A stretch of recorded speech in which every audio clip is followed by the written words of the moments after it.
reka turabe mu gitabo c'itangura igice ca 50 kuva ku murongo wa mbere gushika kwa 13. Inkuru benshi wabarumvise, abandi ari ubwa mbere bayumva, bamwe baza aho yanditswe, abandi ntibaza aho yanditse.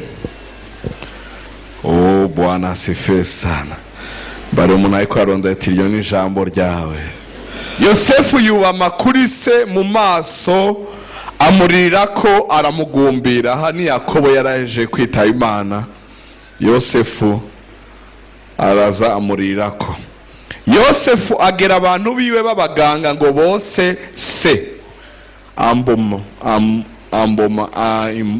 ibintu bakora ku biziga n'ubuhinga bw'abanyamisiri gushika n'ubu isi yose itaramenya. Bashobora gukorera ikiziga kikamara imyaka myinshi kimeze neza, ukamenga umuntu aracariho kandi yarapfuye. Ahamagara abo baganga ngo bosa Isirayeli. Bamara iminsi 40 bamwosa. Uko niko iminsi yo kosa ingana. Abanyegiputa bamara iminsi 70 bamugandariye. Iminsi y'ikigandaro ishize, Yosefu abariraho mu rugo rwa Farawo ati nimwaba mumbabaye ndabasavye mumbarire Farawo muti se yaramurahije tengiye gupfa, uzumpambe mu gihugu, uzumpambe mu cobo niyimbiye mu gihugu c'i Kanani. None mutaragusavye umurekure ahambe se aheze agaruke. Nuko Farawo aramwisha ati duga.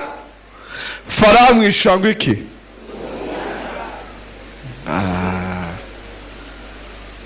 Baramuti Farawo yavuze ngo duga. Ugende uhambe so nkuko yakurahije. Nuko Yosefu araduga aja guhamba se. Abagendanyi ba Farawo bose. Abagendanyi ba Farawo bangahe? Mwibuke ko Farawo yararongoye igihugu gikomeye nkuko Amerika ikomeye. Egiputa niyo yari superpuissance. Abagomba ibirwanishwa bikomeye babikura muri Egiputa. Ubuhinga bukomeye buhanitse, aba intellectuel bakomakomeye bari muri Egiputa, muri Afrika. Imana ishimwe. No bizosubira nkuko bimaze imyaka binyegeje. Abagendanyi ba Farawo, ingabo za Farawo bose n'abakuru bo mu rugo rwiwe n'abakuru bose bo mu gihugu ca Egiputa, no kuvuga ngo gouvernement, parlement, sena, ingabo zikuru z'igisirikare n'igipolisi, abakuru bose n'abaguverineri n'abamustane, abakuru bo muri Egiputa. Bwana asifiwe. Mbaye umuti umviriza neza ntihagira akaguhusha. N'abakuru mu gihugu ca Egiputa baramuherekeza, bo nabo kwa Yosefu bose na bene se nabo kwa se. Ivyo basize gusa mu gihugu c'i Gosheni n'abana babo bato n'imikuku yabo n'amasho yabo. Ajana n'imikogote y'intambara n'abagendera ku mafarasi, bagenda ari guguri nini cyane.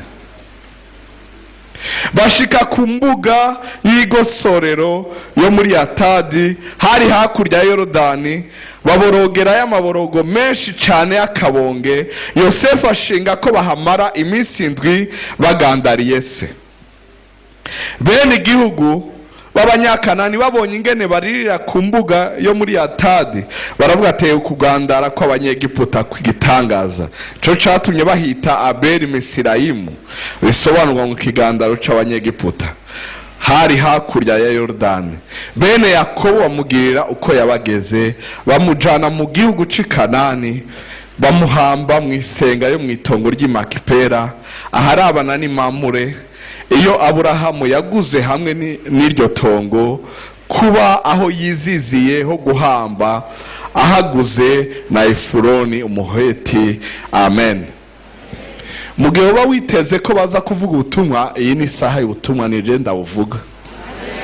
Haleluya. N'ubu nyene nta bundi n'umwanya mutoyi kuko uyu n'umuso guserebra. Bwana asifiwe sana. Nasi ko uyu munsi kurengana nta gutekerera akajambo kagufi mugabo gatekeye nyene. Imana ishimwe. Imana ishimwe. Bibiliya iravuga ngo ku murongo w'indwi nuko Yosefu agira gute? Araduga. Bamwe bagora kuryumva uko bavuga ngo kuduga ngiye guhamba ntavyo nshaka. Reka ndakore guhamba uri kurashira ibintu mu kibanza cyawe. Harageze kuduga ibintu bikaja mu kibanza cyawe. Reka ngira abo ngaha ndavuze ngo harageze kuduga ibintu bikaja mu kibanza cyawe. Haleluya. Yosefu araduga. Wa undi yamanutse ari wenyene. Wa undi yamanutse ari ku migongo y'ingamiya z'abanyamahanga. Wa undi yagurishijwe atazi yagiye. Wa undi yagiye atazwi akengeretse. Bibiliya iravuga ngo uyu Yosefu nyene. Haleluya. Uyu Yosefu nyene bari baramwise irindi zina ry'abanyamisiri, ariko uyu Yosefu nyene araduga. Haleluya. Mbari wa mwene datutu Yosefu nyene araduga. Imana ihabwe icubahiro. Imana ihabwe icubahiro. Yaduze ryari? Yaduze haciye iminsi 70.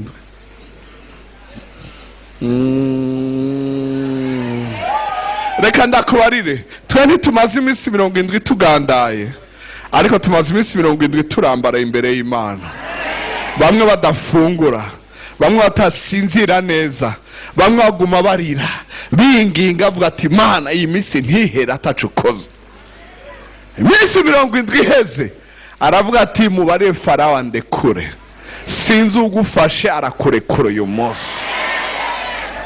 Wa mwana yamanutse wenyene yaduza ari gikomangoma gikomeye, yaduganye icubahiro. Ndavuze nta makuru ko wamanutse kose, nta makuru ivyo umaze mu iminsi vyose. Uyu yamanutse niwe nyene yaduze. Haleluya. Uyu yamanutse niwe nyene yaduze. Mbariro mwene datuti uyu yamanutse niwe nyene yasuye kuduga. Oh haleluya, haleluya, haleluya. Sinzi aho wamanutse hariho. Imana njambariye ngo iminsi 70 iheze abantu ari buduge. Naje kubitangaza uyu munsi. Uraduga. Uraduga mwene data. Bakumenye cyane ntibakumenye uraduga. Uraduga n'icubahiro batari bazi. Bahagaze ku mbuga yaho i Kanani baravuze ngo ingene abanyamisiri barira. Reka ndakubwire, ntibashoboye kumumenya, ariko yari Yosefu. Ntibashoboye kumenya abo kwa Yakobo, ariko bari abo kwa Yakobo.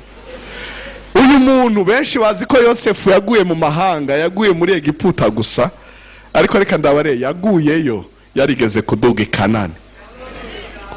Shandaraba. Ndavuze ngo Yosefu yarigeze guhonyora i Kanani. Imana igomba gutiza akantu. Haleluya. Imana igomba guhonja ku vya bindi yagusezeraniye. Ndakware nturuve muri iyi si utabikozeko. Nturuve muri iyi si utabikozeko.